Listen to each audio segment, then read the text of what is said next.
The depth and richness of this 1980 classic by Brian Friel are sounded beautifully in Ian Rickson's magnificent revival in the Olivier. It's 1833 and the Redcoats have arrived to map County Donegal for the Ordnance Survey and to translate the Gaelic place names into standardized English.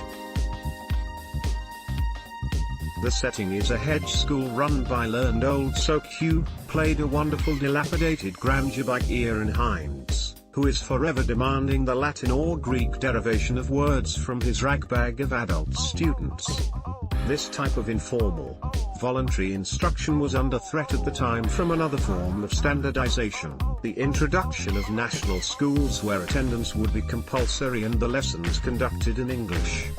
Ironically, it is Hugh's own prodigal younger son, Owen, who makes a surprise return to his hometown as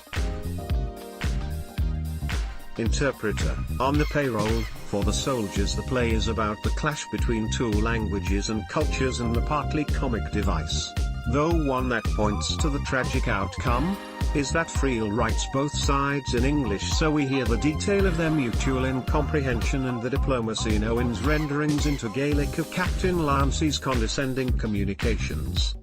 In a superbly judged performance as Owen, Colin Morgan makes the character's gradual shift from shiny, semi-citified eagerness to gnawing disillusion a quietly harrowing one.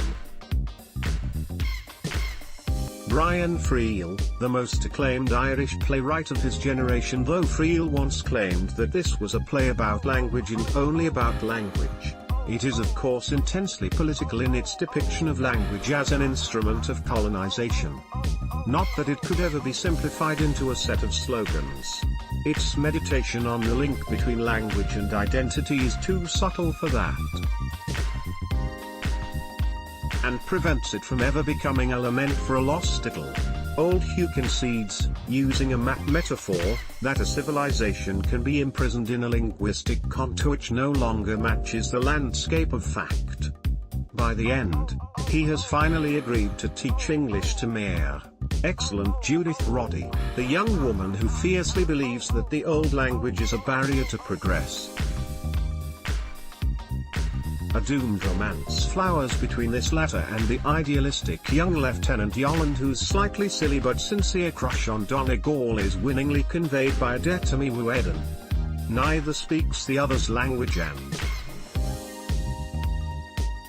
the love scene where they reach for each other by intoning a litany of the Gaelic place names they know is deliciously funny and heart-stoppingly lyrical as performed here. But the consequences are disastrous.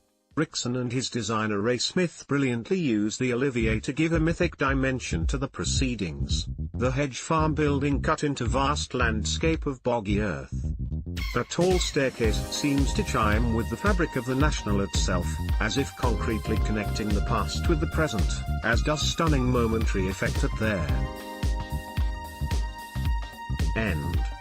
Invidious to single someone out from the ensemble, but Dermot Crowley is perfection as eccentric, Greek-reading filthy old Jack, who's so at home in the world of Homer and so lonely in this one, he's consented to marry Pallas Athene next Christmas.